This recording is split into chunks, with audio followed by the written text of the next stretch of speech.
2 juillet 1947. Une explosion retentit dans la nuit du Nouveau-Mexique.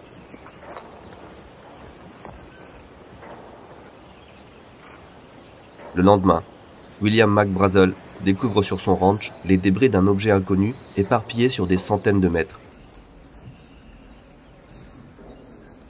Ainsi débute l'histoire de Roswell.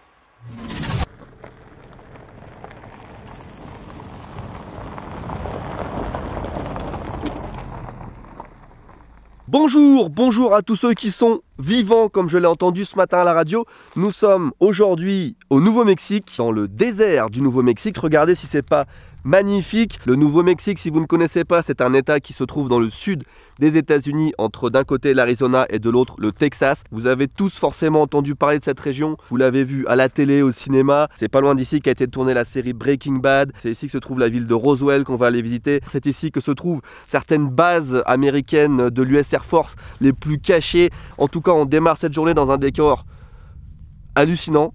100 personnes, il y a le désert, il n'y a pas beaucoup de monde forcément. Alors on va évidemment aller voir la ville de Roswell et s'intéresser un petit peu à tout ce qui touche aux extraterrestres dans le coin. Mais avant ça, rappel des faits. Début juillet de l'année 1947, William McBrazel découvre sur son ranch des débris métalliques répandus sur une surface d'environ 80 mètres de large sur près d'1 kilomètre de long. Dans l'impossibilité d'identifier les débris, il les montre à la famille Proctor, propriétaire du ranch voisin, situé à quelques kilomètres. Ensemble, ils décident qu'il faut reporter l'incident au shérif du comté, George Wilcox. Nous sommes le 6 juillet 1947. Le shérif avertit à son tour la base militaire de Roswell, la Roswell Army Airfield. 2 militaires sont envoyés sur place pour examiner les débris, le major Jess Marcel et le capitaine Sheridan Cavitt. Ceux-ci ramènent des débris à la base de Roswell. Nous sommes le 7 juillet 1947. Le colonel Blanchard ordonne d'établir un cordon de sécurité sur le périmètre du crash. Les débris sont collectés par l'armée et ramenés temporairement sur la base de Roswell, avant d'être acheminés vers la base de Fort Worth, au Texas, pour examination. La même journée, le colonel Blanchard ordonne au lieutenant Walter Haute, porte-parole de la base militaire, de rédiger un communiqué officiel sur l'incident. L'armée de l'air annonce aujourd'hui qu'une soucoupe volante a été trouvée dans un ranch près de Roswell et est maintenant en la possession de l'armée. Les journaux et la radio s'empressent de diffuser la nouvelle. Headline edition, July 8, 1947. The Army Air Forces has announced that a flying disc has been found and is now in the possession of the Army. The disc landed at a ranch at Corona, New Mexico, and the rancher turned it over to the Air Force. Rancher W.W. Brazell was the man who discovered the saucer. Colonel William Blanchard of the Roswell Air Base refuses to give details of what the flying disc looks like. In the meantime, General Ramey describes the object as being of flimsy construction, almost like a box kite. He says that it was so battered that he was unable to determine whether it had a disc form. Ramey says that so far as can be determined, no one saw the object in the air, and he describes it as being made of some sort of tinfoil. Mais les Américains ont à peine le temps de s'enflammer qu'un second communiqué de presse arrive sur les bureaux des journalistes. Celui-ci provient du brigadier général Ramey de la base de Fort Worth. Après analyse, les débris retrouvés dans le ranch sont ceux d'un ballon météo et non ceux d'une soucoupe volante. Le colonel Blanchard s'est trompé. Une séance photo montrant les débris est organisée. Les journaux publient la conclusion de l'enquête. Nous sommes le 9 juillet 1947 et l'affaire Roswell est oubliée pendant plus de 30 ans.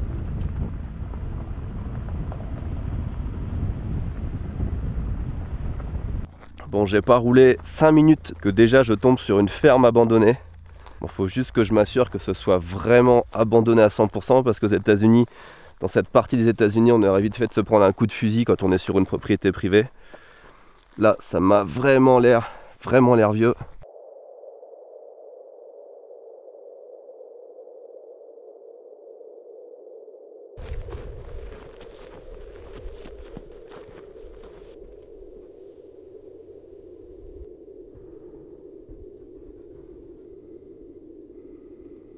On vit quand même à une époque extraordinaire, hein.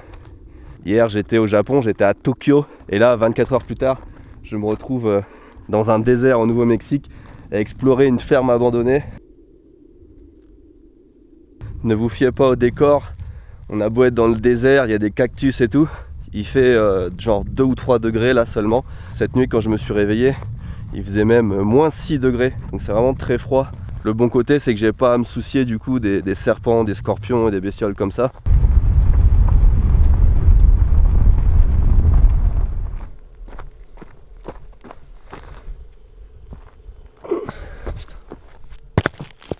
Là-bas on regagne la civilisation. Il serait pas trop tôt parce que ça fait plus de 2 heures que je roule et que j'ai vu personne. Pas une seule personne en 2 heures.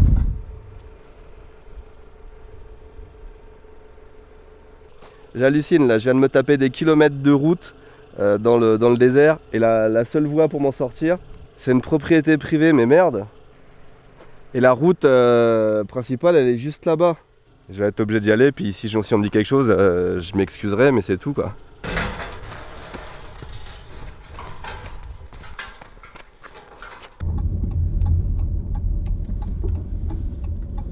Yes, j'ai réussi à m'en sortir. Il y avait 2 fermes sur le trajet, mais j'ai vu personne, donc personne m'a rien dit. Je vous avoue que c'est pas très rassurant aux États-Unis de passer sur une propriété privée, hein. Si vous vous demandez pourquoi je ne suis pas encore à Roswell en train de vous parler d'extraterrestres et de théories du complot, c'est qu'il est nécessaire de comprendre que nous sommes au Nouveau-Mexique et pas ailleurs dans le monde. Au final, vous comprendrez pourquoi le crash de Roswell a eu lieu dans cette région et pas ailleurs. Le Nouveau-Mexique, c'est une vaste étendue de plus de 300 000 km². C'est plus grand par exemple que le Royaume-Uni ou l'Italie, et quasiment aussi grand que tout le Japon. C'est l'un des États les plus grands des États-Unis, mais en même temps l'un des moins peuplés. En 1947, la population ne dépassait pas les 600 000 habitants. C'est une région sèche, dans laquelle il ne pleut presque pas, et aussi très plate. Bref, le Nouveau-Mexique, c'est un immense désert. Et tout naturellement, c'est depuis des décennies un gigantesque terrain de jeu pour les scientifiques de l'armée américaine qui y réalisent toutes sortes de recherches et d'expériences secrètes. Vous voyez déjà où je veux en venir, mais on en reparle plus tard. Arriving at Magdalena.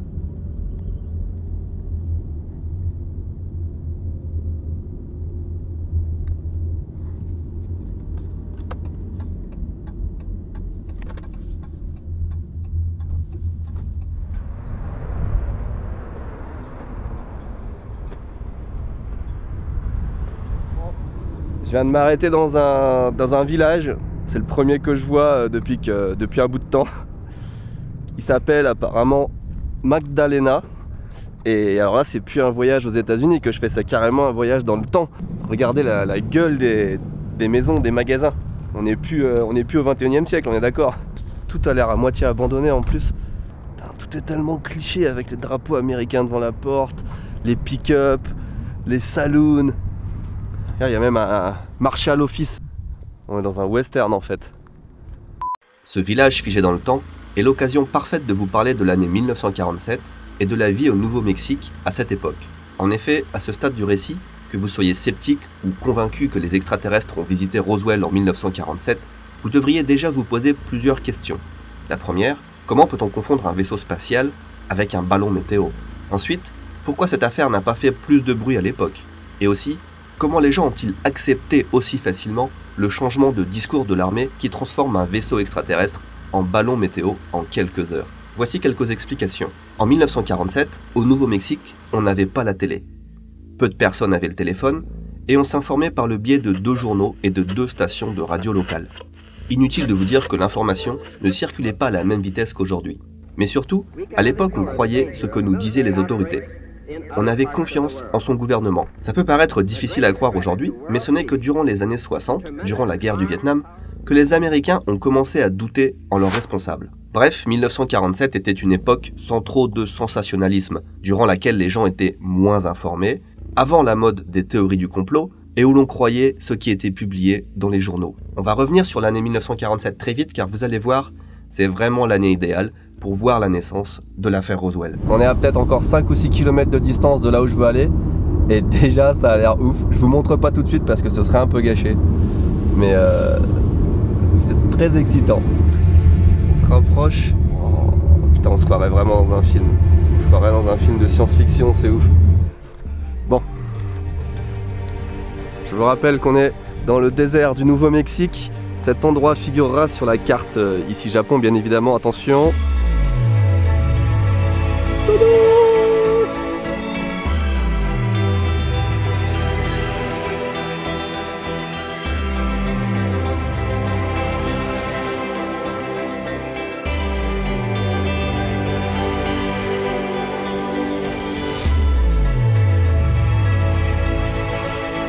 Vous voyez les rails là? Ça sert à les transporter les antennes. Elles font 25 mètres de diamètre et 230 tonnes et on arrive à les déplacer sur des rails comme ça pour faire de la maintenance par exemple. C'est putain d'impressionnant. Je viens d'arriver sur un parking, c'est un parking, une aire d'observation en fait. D'ici on voit toutes les paraboles et c'est encore plus ouf, mais vraiment d'où t'as ça en plein milieu du désert et d'où t'as personne surtout. Regardez-moi ça. Il n'y a pas une personne, je suis tout seul. Comment ça se fait qu'il n'y a pas des milliers de personnes, des milliers de passionnés d'astronomie de partout dans le monde qui viennent ici pour voir ce spectacle? Franchement, c'est...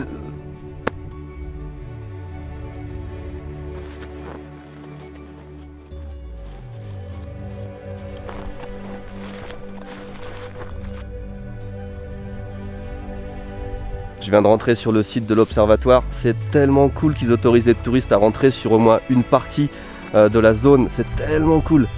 J'ai découvert cet endroit en voyant le film Contact avec Jodie Foster. Il est sorti en 97, donc j'ai dû le voir en 98 en cassette, un truc comme ça. Donc ça fait 20 ans que j'ai vu cet endroit et que je me suis dit putain, ça doit être trop bien.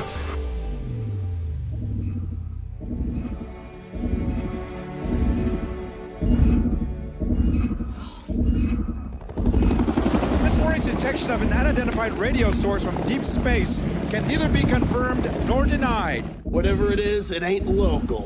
Et du coup de me retrouver là, c'est tellement bien et on est vraiment proche. Là où je me trouve actuellement, ça s'appelle le Very Large Array, VLA. C'est un ensemble de 27 antennes radio et elles sont toutes connectées entre elles. Alors imaginez qu'une antenne fait 25 mètres de large et une fois qu'elles sont toutes connectées entre elles, elles regardent toutes au même endroit, au même moment. C'est comme s'il y avait une immense antenne qui faisait plusieurs centaines de mètres de large, qui regardait vers l'espace, qui envoyait des ondes radio vers l'espace. Et du coup depuis cet endroit on peut voir des trucs mais alors hallucinants, les galaxies lointaines, des trous noirs, tout ce que vous voulez, des étoiles, des planètes même. La plupart des éléments de l'univers qui sont pas visibles avec un télescope classique, puisque on peut pas voir quand il y a un nuage d'étoiles par exemple, on peut pas voir derrière parce qu'il y a trop de lumière ou parce que voilà il y a des particules. Alors que les ondes radio, il n'y a pas vraiment de limite, on peut les envoyer au fin fond de l'univers à des millions d'années-lumière, des milliards d'années-lumière, et ça permet de voir énormément plus de choses qu'avec un télescope classique. On a tous vu des espèces de photos, des imageries qui ont été générées grâce à ces antennes. On a tous entendu parler de missions spatiales avec des satellites qui étaient envoyés au fin fond du système solaire et qui communiquaient jusqu'à la Terre. C'était grâce à ces antennes parfois. Elles ont même été utilisées à certains moments pour rechercher la vie extraterrestre dans d'autres galaxies en cherchant des fréquences radio un peu à droite à gauche. Même s'il est extrêmement difficile de rechercher la vie dans un univers aussi vaste, qui plus est de la vie intelligente, avouez que statistiquement, il y a très peu de chances pour qu'on soit seul dans l'univers. Aujourd'hui, on sait que la Voie lactée comprend au minimum 100 milliards de planètes. Et là, on parle juste de la Voie lactée, de notre galaxie. Le nombre de galaxies étant lui estimé aujourd'hui à environ 2000 milliards, ça voudrait dire, en gros, qu'on peut espérer trouver 200 000 milliards de planètes dans l'univers. Imaginez que même si seulement une planète sur 1 milliard recueille les conditions nécessaires à la formation de la vie, ça voudrait dire que 200 000 milliards d'entre elles sont potentiellement habitées. Évidemment, ça n'est pas aussi simple que ça, mais c'est pour dire que penser que l'on n'est pas seul dans l'univers est loin d'être stupide. J'étais en train de rouler vers Roswell, mine de rien il y a presque 300 km, pas loin de 4 heures de route depuis le site des antennes radio. Et qu'est-ce que je vois? Je vois sur la droite à 5 miles d'ici, 7-8 km, un silo de missiles indiqué par un panneau. Et regardez ce qu'il y a marqué là, Trinity Site. Et si vous ne savez pas ce que c'est que le Trinity Site, c'est là que la première bombe nucléaire de l'histoire a été déclenchée. C'était les tests de la bombe nucléaire avant de les balancer sur le Japon. Et ce site, je pensais pas qu'il était accessible au public. Normalement, c'est sur un... Il y a énormément de bases militaires et normalement, ce site d'essai, c'est sur une base militaire. Je savais pas que c'était dans le coin, donc je suis... c'est une bonne surprise. On va tourner à droite, on va voir ce qu'il y a.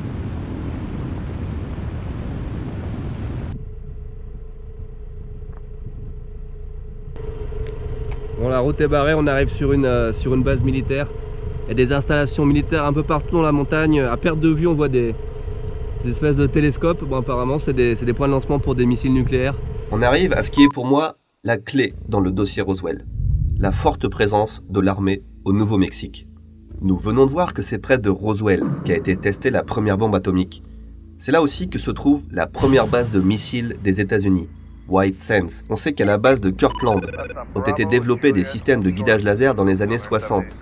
Testé des systèmes à impulsion électromagnétique sur les avions dans les années 70 et 80, et bien d'autres choses encore. Certains parlent même de tunnels secrets et de ramifications du projet HARP visant à modifier la météo. Il est même difficile parfois de discerner le vrai du faux. Ceci par exemple c'est une vraie arme et non un accessoire de cinéma. Ce qui est sûr c'est que l'armée teste ses jouets dans le coin depuis très longtemps. Imaginez-vous en plus en 1947. Nous sommes juste après la fin de la Seconde Guerre mondiale et au début de la guerre froide. Les États-Unis sont prêts à tout pour garder un avantage technologique sur l'URSS. Et le Nouveau-Mexique compte des dizaines de bases de l'armée, dont 8 bases majeures de l'Air Force. On imagine le nombre de tests, essais, expériences menés près de Roswell cette année. À ce moment, vous êtes peut-être convaincu que le crash de Roswell est en fait un ratage de l'armée. Et je vous avoue que c'est aussi ce que je me disais avant d'arriver à Roswell et de rencontrer Denis Balthaser, un ufologue qui va apporter pas mal de nuances à ce discours. Je viens d'arriver dans mon hôtel, c'est un hôtel Super 8, c'est une chaîne d'hôtels classique, rien à voir malheureusement avec le film Super 8 de J.J. Abrams. Si vous ne connaissez pas d'ailleurs, excellent film que je vous conseille, c'est dans la même vibe que Stranger Things. And action! Guys, watch out! Run! Go, go!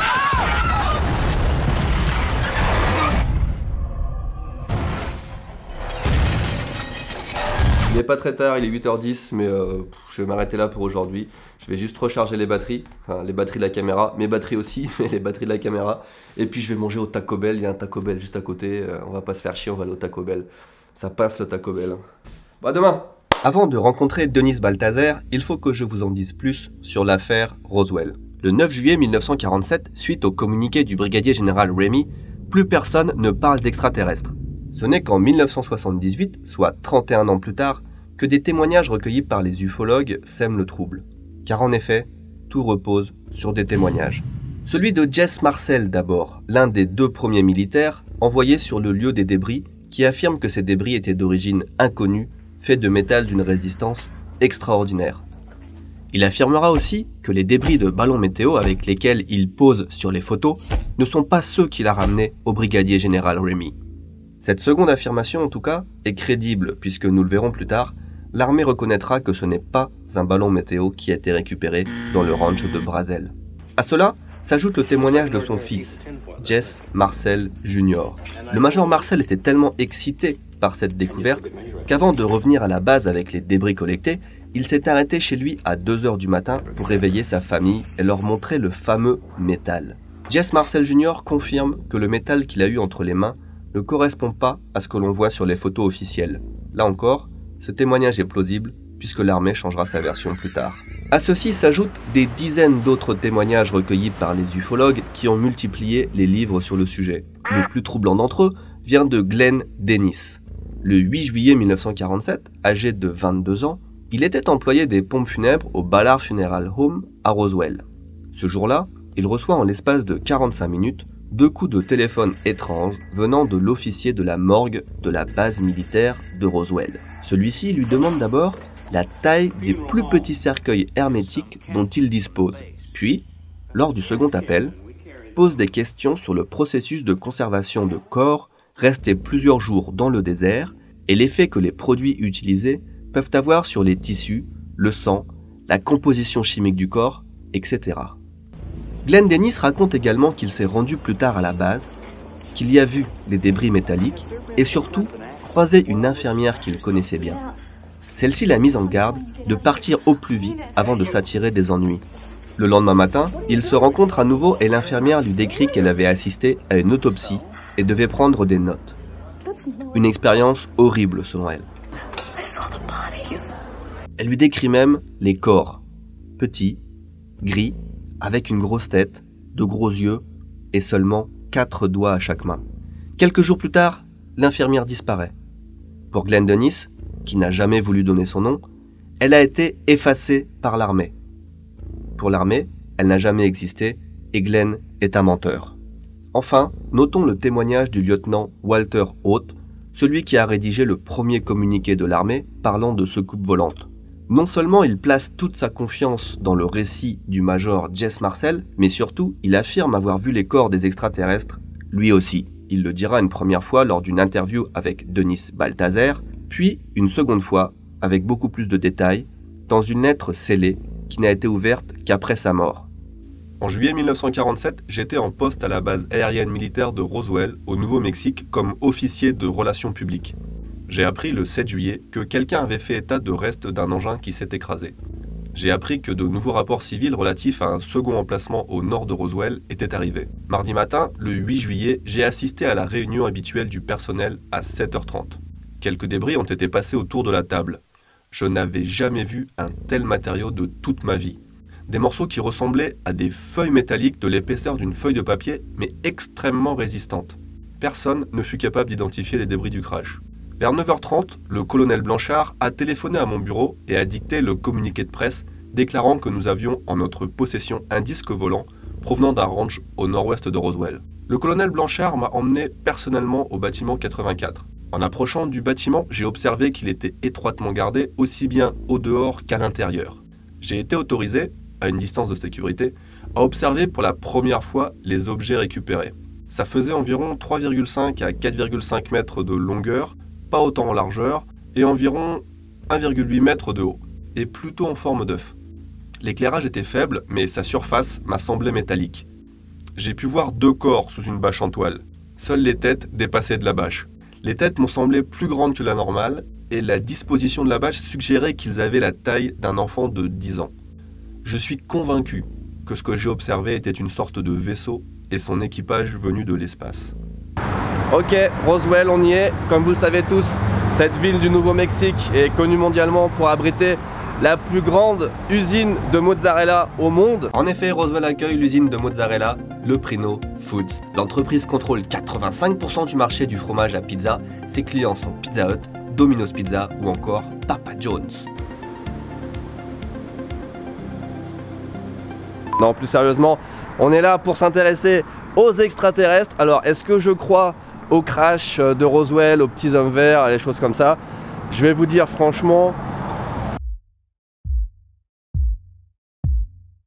plutôt non, pas vraiment. Ma théorie, c'est plutôt que oui, il s'est passé quelque chose, bon ça c'est indéniable, les faits parlent d'eux-mêmes. Est-ce que ce sont des hommes verts? Je ne sais pas. On a clairement vu que le Nouveau-Mexique, c'était le terrain de jeu de l'armée américaine. Hein. C'est là qu'ils testent toute la nouvelle technologie qu'ils ont. C'est là qu'ils ont fait les essais pour la bombe atomique. Il y a des bases aériennes un peu partout.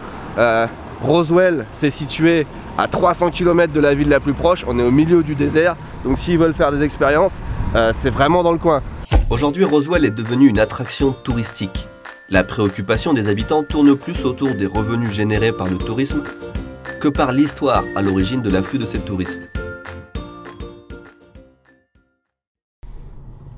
What I hope to share with you this morning, I knew some of the first-hand witnesses involved with the Roswell UFO crash back in 1947. I had long conversations with them before they died, and we'll share what they told me honestly. I won't try to convince you of anything, that's not my job. Denis Balthazar est un ancien ingénieur civil qui vit à Roswell. Il a côtoyé une bonne partie des témoins de l'affaire Roswell, recueilli leurs témoignages et mené l'enquête avec d'autres ufologues durant la moitié de sa vie. Durant les 2 heures que j'ai passées avec lui, il m'a résumé le résultat de plus de 30 ans de recherche personnelle et amené sur les lieux les plus importants de Roswell. Entre ce poteau et ce poteau derrière moi se trouvait l'hôpital de l'armée, et c'est dans cet hôpital, dans ce bâtiment ici, que se trouvaient a priori les corps des extraterrestres qui ont été retrouvés soi-disant dans l'épave de l'OVNI. Donc c'est un lieu assez iconique. Techniquement, donc j'étais debout là où en 1947 il y avait des extraterrestres. Donc c'est assez impressionnant. 2 secondes, il faut que je prenne une photo avec mon téléphone aussi.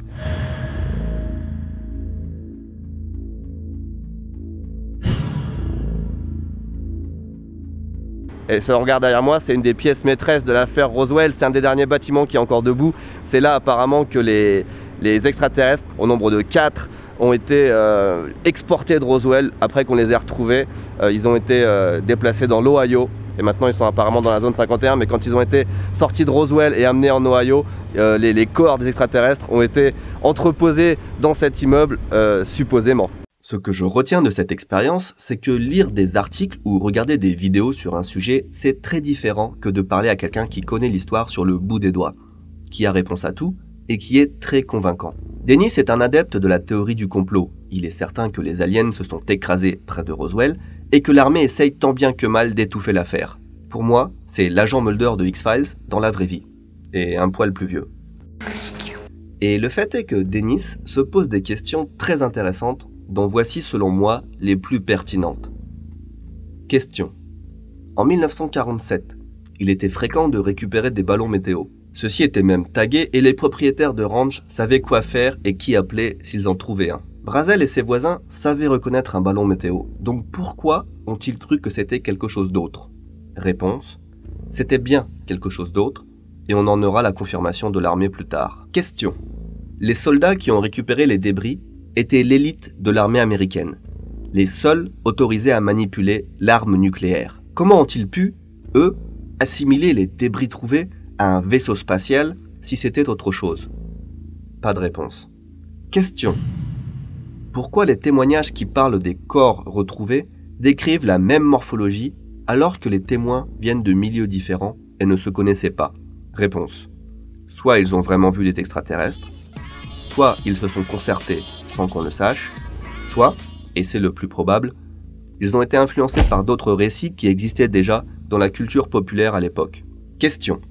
Si les militaires qui ont géré le dossier ont été aussi incompétents, en parlant d'abord de soucoupe volante puis en changeant de version, comment se fait-il qu'ils aient monté pour la plupart de façon fulgurante dans la hiérarchie de l'armée?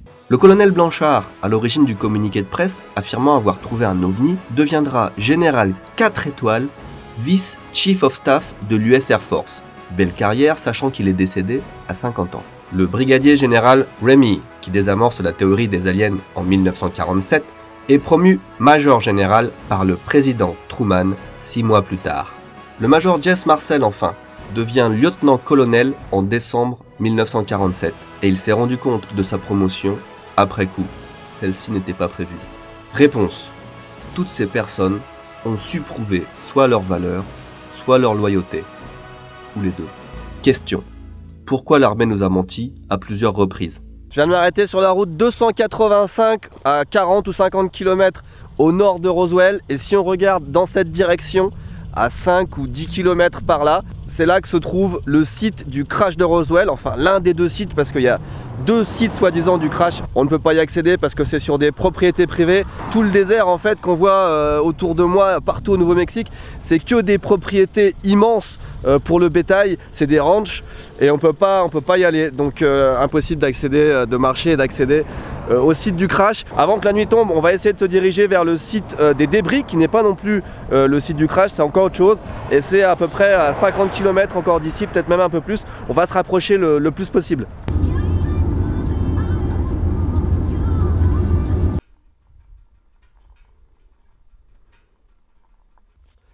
Et c'est ici que notre périple s'arrête. Comme vous le voyez, je ne suis pas arrivé avant le coucher du soleil. Derrière moi, à quelques kilomètres, se trouve le site des débris, le fameux site où tout a commencé, où l'affaire de Roswell a commencé. On est à peu près à 150 km au nord-ouest de Roswell et à quelques kilomètres au sud de la petite ville du village de Corona. Alors derrière moi, une fois encore, c'est une propriété privée, on ne peut pas rentrer, on ne peut pas accéder aux débris. Je sais qu'il y a quelques mois, les propriétaires du terrain ont ouvert une fois les portes aux touristes pour marquer le coup. J'étais pas au courant de l'occasion, sinon je pense que j'aurais pris un billet d'avion depuis le Japon exprès. Mais voilà, c'est l'endroit le plus proche auquel on peut accéder. Je pense qu'on aura vu aujourd'hui les gros sites qui ont marqué l'histoire de Roswell. Je suis extrêmement content d'avoir pu découvrir ça avec vous. Ce que j'ai découvert hier et aujourd'hui, c'était 2 des endroits que je voulais faire depuis très longtemps, donc je suis extrêmement content de ce voyage. Les gens ici au Nouveau-Mexique ont été extrêmement sympathiques avec moi. Et le voyage n'est pas fini parce que je suis là encore pour 3 jours, donc prochaine vidéo, autre chose. Vous le savez, il y a encore énormément de choses à voir au Nouveau-Mexique. Cet endroit des États-Unis est absolument formidable. Je m'arrête là parce que cette conclusion est déjà trop longue. Merci à tous d'avoir regardé cette vidéo jusqu'ici. Il est maintenant temps pour moi de vous présenter mes conclusions. Mais avant ça, il faut quand même que je vous parle de la conclusion officielle de l'affaire Roswell, parce que oui, il y a une conclusion officielle qui émane de l'armée américaine, de l'US Air Force. J'ai nommé le projet Mogul. Dans les années 90, l'armée américaine a publié 2 rapports officiels expliquant que l'origine du crash de Roswell n'était en fait pas un ballon météo, comme il l'avait dit au départ, mais le fait d'un ballon du projet Mogul. Le projet Mogul, c'est un projet qui s'est déroulé entre fin juin et début juillet 1947, dont le but était d'envoyer de très gros ballons en haute altitude pour espionner la Russie à l'aide de matériel d'écoute. Ce que les Américains cherchaient à savoir, c'est si les Russes étaient en train de développer la bombe atomique ou pas, s'ils étaient en train de faire des essais nucléaires ou pas. Et en envoyant des ballons très haut, les Américains étaient censés pouvoir écouter ce qui se passait jusqu'en Russie, entendre s'il y avait des détonations nucléaires. C'est un projet qui a rapidement été abandonné par la suite au profit de nouvelles technologies pour détecter l'activité sismique, ce qu'on utilise encore aujourd'hui. Mais voilà, l'explication qui a été donnée, c'est que l'un de ces gros ballons du projet Mogul s'est écrasé début juillet dans le ranch de Brazel. Alors c'est l'explication parfaite, puisque ça explique tous les témoignages qui ont dit que les débris qu'on a retrouvés n'étaient pas ceux d'un ballon météo, puisque ça n'était pas ceux d'un ballon météo. Et ça explique aussi que l'armée ait dû mentir pour cacher les activités, puisque le projet Mogul, pendant la guerre froide, était un projet classé top secret. Alors évidemment, ça n'explique pas tout, ça n'explique pas de nombreux témoignages, notamment ceux qui parlent des corps qu'on a vus.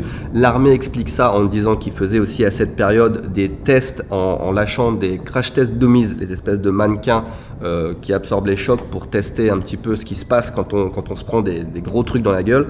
Et ils ont dit qu'ils lançaient ce genre de mannequins depuis haute altitude pour voir l'impact que ça avait sur le corps. C'est une explication qui ne convainc pas la majorité des ufologues, puisque ces mannequins étaient utilisés dans l'armée à partir de 1953 seulement, soit 6 ans après l'incident de Roswell. Mais l'armée explique ça par le fait que, et ça paraît logique encore une fois, tous les témoignages datent de plus de 30 ans après les événements, et la mémoire des gens, surtout que ce sont des personnes âgées qui ont témoigné, peut amener à confondre des éléments qui se sont passés en 1947 et plus tard dans les années 50, pourquoi pas. Pour certains qui ont mené l'enquête, il y a aussi d'autres choses qui ne collent pas vis-à-vis du projet Mogul, à savoir que le ballon qu'ils ont envoyé, soi-disant le ballon numéro 4 selon l'armée, avait été annulé tout simplement, et en plus, même s'il n'avait pas été annulé, il était programmé pour le 4 juin.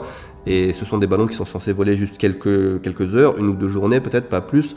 Alors les retrouver 1 mois après dans un ranch, ça fait long, ça fait un très gros laps de temps pour un ballon comme ça. Alors peut-être qu'il s'agissait d'un autre ballon, le ballon numéro 9 par exemple, qui était envoyé début juillet, n'a jamais été retrouvé par l'armée non plus. Peut-être qu'ils ont fait une erreur dans les chiffres, laissons-leur le bénéfice du doute. En tout cas, le projet Mogul, c'est un petit peu le projet qui vient conclure cette affaire. C'est assez convaincant, on a envie d'y croire, et effectivement, beaucoup de gens y croient.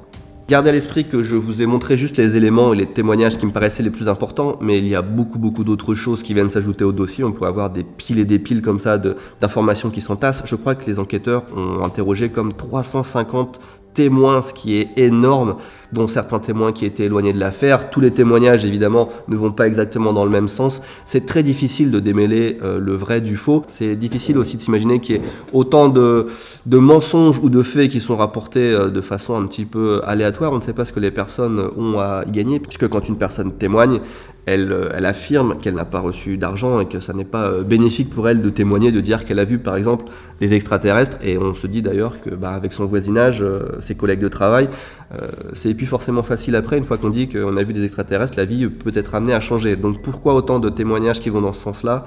Je peux me poser la question, on peut se poser la question. Alors qu'est-ce que je crois de tout ça? Alors déjà, mon postulat de départ, sur ce genre d'affaires, qui m'intéresse, je suis très sceptique. On peut pas dire que je crois qu'il y ait des extraterrestres qui viennent nous voir, tout comme je ne crois pas par exemple aux fantômes ou aux autres activités paranormales. J'applique un petit peu le même raisonnement à tout ce qui touche aux extraterrestres, au paranormal, voire même à la religion, à savoir que a priori Pour moi, c'est pas la meilleure explication. Je ne ferme pas la porte, je ne dis pas que c'est impossible, je ne dis pas que ça n'existe pas. Mais à mon avis, il y a tellement d'autres explications qui peuvent expliquer un phénomène, un événement, une apparition ou n'importe quoi, que penser tout de suite aux extraterrestres, aux fantômes, à une intervention divine, pour moi, c'est plus la solution de facilité. En général, c'est qu'on n'a pas exploré toutes les autres pistes qui sont à côté. Et dans l'affaire Roswell, évidemment, les plus grands éléments à prendre en compte, c'est la situation géographique et la situation temporelle, à savoir qu'on se trouve en 1947, après la Seconde Guerre mondiale et pendant le tout début de la guerre froide, au Nouveau-Mexique, là où l'armée teste tous ses avions. Chaque année, même encore maintenant, il y a des prototypes d'avions, de fusées, de n'importe quelle arme ou technologie qui sont testés là-bas. Donc est-ce vraiment étonnant qu'on retrouve des débris de quelque chose qu'on ne connaisse pas dans le désert du Nouveau-Mexique? Évidemment non. L'affaire de Roswell, c'est quelque chose qui fait fantasmer, hein. C'est pas tous les jours que l'armée avoue avoir en sa possession une soucoupe volante, donc c'est un bon point de départ pour exciter tous les amateurs de science-fiction et tous ceux qui veulent croire. À ça se sont ajoutés aussi beaucoup de faux témoignages ou de pranks, par exemple la fausse autopsie qu'on avait vue sur TF1 d'ailleurs, présentée par Jacques Pradel. J'avais assisté à ça, je crois que c'était en 1995. Plus récemment encore, il y a eu l'affaire des diapositives de Roswell, qui pour le coup n'était pas basée sur de faux éléments, c'était juste une fausse interprétation de diapositives de momies qu'on avait retrouvées. La chaîne d'hygiène mentale en parle très bien dans une vidéo que je vais vous mettre en lien dans la description si j'y pense. Cette vidéo sur les diapositives, je vous la conseille vraiment parce que ça montre à quel point partir du principe qu'on veut croire en quelque chose, ça biaise la façon dont on interprète les éléments d'une enquête. Et la conclusion, c'est qu'il faut toujours avoir une approche sceptique quand on se pose des questions sur ce genre de choses, à savoir se demander qu'est-ce qui est l'explication la plus simple et la plus logique avant de se dire des extraterrestres sont parmi nous. Alors c'est la position sur laquelle j'étais avant d'aller à Roswell, la position sceptique, et je vous avoue que ça n'a pas vraiment changé, même si au fur et à mesure des témoignages que j'ai découverts, évidemment il y a beaucoup de choses qui m'ont paru étranges, mais il faut garder à l'esprit qu'il n'y a aucune preuve matérielle, tout repose sur des témoignages, ce qui est très fin quand même, surtout quand on sait que les témoignages arrivent très longtemps après les faits, qu'ils sont faits par des personnes âgées ou par des personnes qui étaient à l'époque des enfants. Donc on peut douter de la fiabilité de la plupart de ces témoignages. Et n'oublions pas non plus, très important, que toute cette affaire vient en fait du fait que l'armée a donné son communiqué, a communiqué sur le fait qu'ils avaient trouvé une soucoupe volante. Ça peut être assimilé tout simplement à une erreur de bureaucratie ou d'interprétation qui n'a duré que quelques heures avant d'être corrigée, et de là-dessus part toute une affaire pendant des dizaines d'années. Personnellement, je trouve cette histoire fascinante de par sa complexité, de par tous les éléments qui peuvent venir influencer notre conclusion. Mais pour moi, pour conclure, pour ne pas vous laisser sur le je vous laisse vous faire votre propre idée, je ne pense pas qu'il y ait eu d'extraterrestres qui soient arrivés à Roswell. Pour moi, c'est le fruit d'une expérimentation ou d'un projet de l'armée qui a été perdu dans le désert. Projet mogul ou pas, je ne saurais pas vous dire. Selon les éléments qu'on a, ça paraît plausible, mais il y a quand même quelques petites choses qui viennent nous dire que ça pourrait être autre chose. On ne sait pas ce que l'armée testait, voulait cacher à ce moment-là, avec toutes les technologies qu'ils testaient, toutes les technologies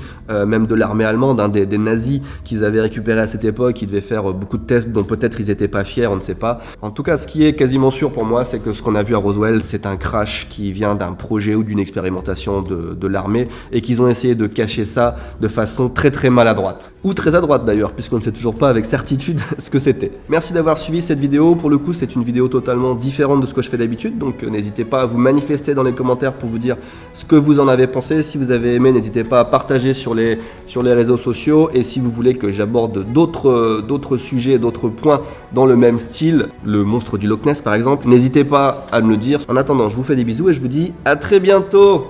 J'ai vu aucune maison et j'ai croisé une seule voiture sur les derniers 50 km, donc je sais pas trop où je vais dormir ce soir. L'aventure continue, bye.